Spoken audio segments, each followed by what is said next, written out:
Very good morning, children. Hope you all are fine. Today, in my geography class, I will be starting with a new chapter, drainage. This is the third chapter of your geography book.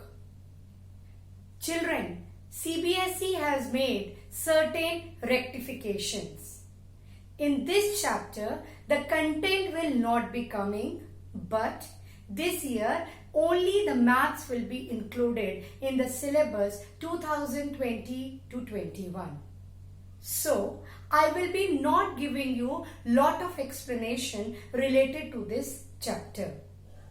Definitely yes, we will be doing practice of map work which is included in your curriculum and which will be coming in your examination for filling up of the maps. Drainage.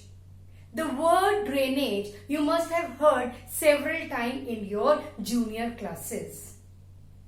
Drainage is a term which is peculiar of rivers.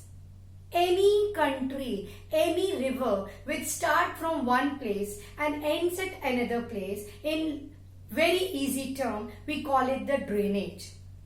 For example, the Ganga river originating from Gangotri glaciers and emerging in the Bay of Bengal. The Yamunotri glaciers, here we find the origin of Yamuna and then all of it submerging into the Bay of Bengal. So when we talk about the river, we talk about that the origin from which it has started and the end with which here the smaller water bodies has emerged into a larger water body. That exactly is the flow which is known in the geographical term as drainage. But this is only in simple language. There is a geographical explanation of the word drainage. The simple explanation is that the term drainage refers to the river system of an area. Please remember children, small streams, they tend up into different directions. Small streams which originate from the rivers, taking place wherever the flow is there, they take place in that particular area. That is the formation of the streams. Here we find that all these streams, when they go in different direction, from the different direction, they merge up into the main river. That is known as the drainage pattern of our country. Ultimately, when these small rivers merge up into the main river and into a larger water body, it might be a lake, it might be a sea, or it might be a ocean. These all areas, when it is elevated, when there is a whole channel by a single river system. Single river system means where there is from the origin or making the formation in the forms of the streams, lake, sea, etc. When they merge up into a larger water body, that is known as the drainage system of our country. Before that children, it is very important for me to give you an introduction of three important definitions or three important concepts which are related to the chapter. The first concept is talking about tributary. Tributary, as the word means, when in the smaller river, small rivers in the form of rivers, streams, riverbeds, when they merge together into a bigger river, it is known as the tributary of a country. Similarly, distributary. Distributary basically means when the water is distributed from the main river, when the water is distributed into the various small rivers. That is known as the distributary. In our country, we find that there are many kinds of distributary, and we find that they play a very important role. The third important thing is water divide. Children, when you are in a vehicle and you are moving straight in a road, you find that all of a sudden, if suppose the road has been steep like this, you stop or you simply go by the side of that steep road. Why is it? Because there is an elevated area. In the drainage system, when the area is plain, it's a plain area. We find accumulations of pebbles, conquered nodules, etc. We add our tectonic activity. We find that the land which is there gets submerged. Submerged means it gets elevated. Submerged means it is the lower portion gets submerged into the underwater and the elevated portion comes up. This elevated area, which can be a mountain because of the tectonic plate, can be an upland. Upland means we find that basically they divide the river flow into two parts. For example, when we talk about the Pakistan Indus, we find that in Pakistan the elevated area is there. Half portion Indus flows in Pakistan, half portion flows in India. This is basically the water divide. As a result of this upland, what do we find? That the flow of the river gets divided into one flow moves this direction, another flow moves this direction. This is known as the water divide. And this is our important definition for you all to understand when we will be doing the map work of this particular chapter. For your information, children, the world's largest drainage basin is the Amazon Basin River, which is in South America. If a question of 1 mark comes, the largest drainage basin, you will be writing about the Amazon Basin. And when it comes to India, the Ganga River Updivide is the largest water basin in our country. Moving ahead to the drainage basin, we find here that this drainage basin is basically divided into two parts. Drainage basin means, I told you in the succeeding chapter also, that there are two concepts regarding the rivers. One river which is the origin of the Himalayas. You know by now that the mountains are covered with snow throughout the year.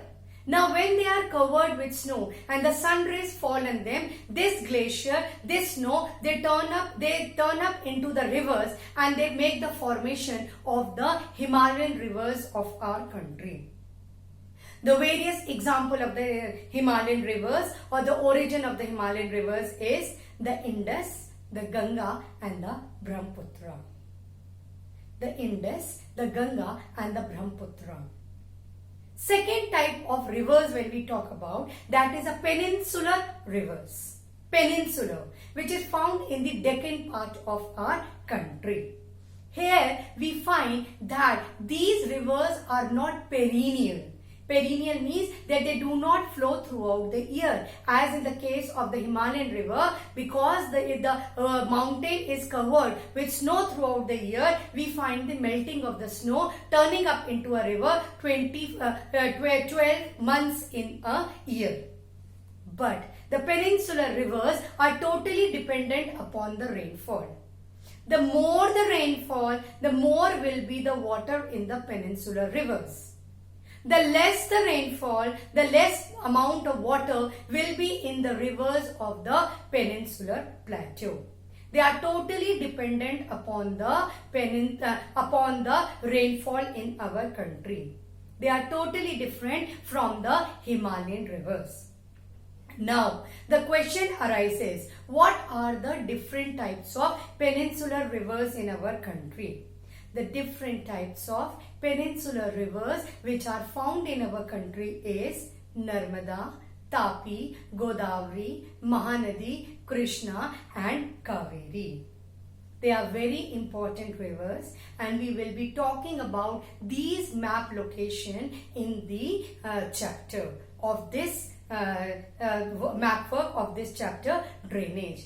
I repeat the peninsular one: Narmada, Tapi, Godavari, Mahanadi, Krishna and Kaveri. It will be very important for you all to learn the origin as well as the submerging up of these rivers into the bigger water bodies. Just for your information, children, it is not in your syllabus. You are not supposed to learn about it. Just try to give you an explanation. When we talk about the drainage patterns, they are basically divided into 4 parts. The first part is dendritic pattern. The second part is rectangular pattern of drainage. The third pattern is known as the trellis pattern of our country. And last and important pattern is known as the radial pattern of our country. I will not be explaining about them, but it will be coming in your examination. So when we talk about the drainage, it is very important for you all to understand that these rivers are the lifelines of our economy.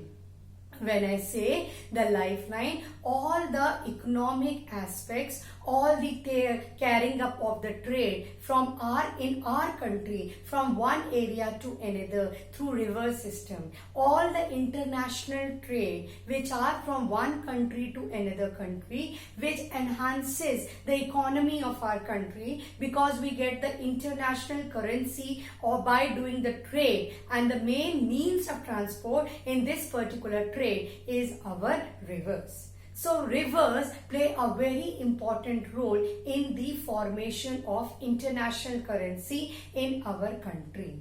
Apart from that, we find recreation is also an important aspect which is being generated by the river system of our country. Third and very important aspect of rivers is the generation of hydroelectricity. From this water, when we generate water, and with that we generate water by turbines, when the water falls on these large volume of waters fall in the turbines, we find the formation of, along with the slope of the water falling down, we find that there is a turbine which converts this water flow into the hydroelectricity which comes in our houses. I hope you are all very clear with the explanation. Thank you very much.